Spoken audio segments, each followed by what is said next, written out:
Goeiedag almal, dit is Werner van die Katholieke Netwerk Suid-Afrika.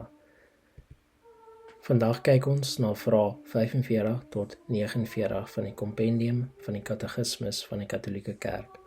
Ons kyk vandag verder na die Heilige Drie-eenheid, wat die belangrikste misterie of geheimenis van ons geloof is.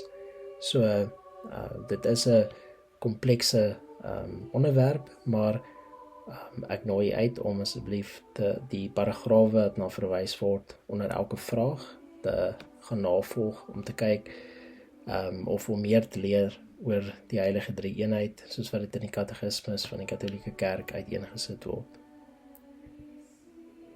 Vraag 45.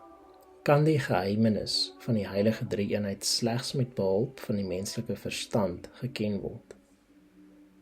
God het wel spore van sy drie-enige wese in die skepping en in die Ou Testament nagelaat.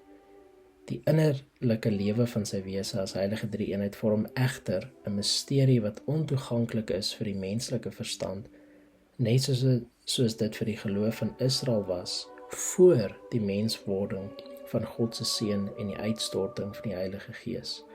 Hierdie geheimenis is deur Jesus Christus geopenbaar en is die bron van alle ander geloofswaarhede.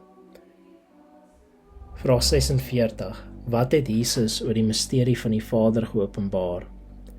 Jesus het aan ons geopenbaar dat God Vader is, nie net as skepper van die heelal en van die mens nie, maar bovenal omdat hy van alle ewigheid af in sy skoot die Seun voortbring, wat sy woord is.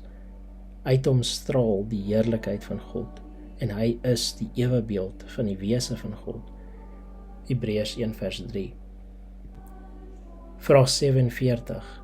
Wie is die Heilige Gees wat deur Jesus Christus aan ons geopenbaar is?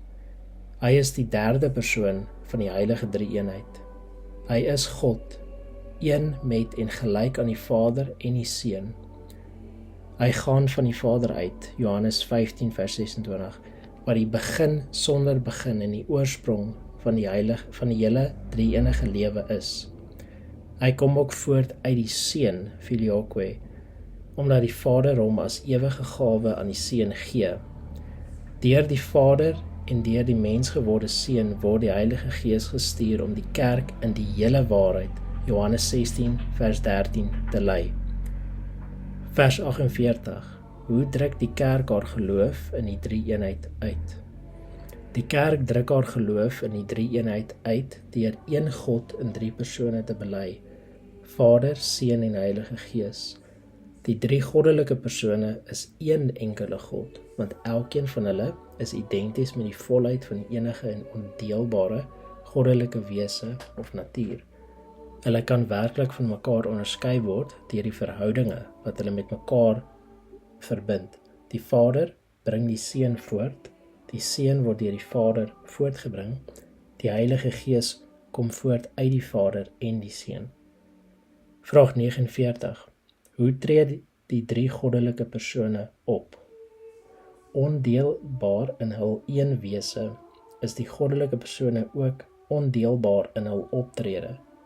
Die drie-eenheid het slegs een en dieselfde handeling, maar binne die een goddelike handeling is elke persoon aanwesig op die manier wat sy eie is in die drie-eenheid. Ek sluit af met 'n afkorting van Salige Elisabeth van die drie-eenheid.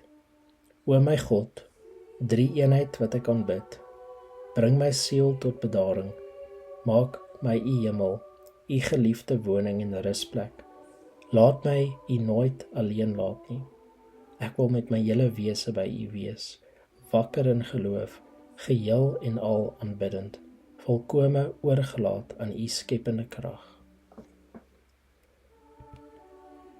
Ek nooi elkeen van u uit as u enige vrae het oor die Katholieke Kerk, of iemand ken wat belangstel om te bekeer tot die Katholieke Kerk, moet asseblief nie huiwer om ons te kontak by daardie e-posadres en deur daardie selfoonnommers. Die Here seën u met 'n goeie heilige week wat voorlê en ook 'n geseënde Paasnaweek.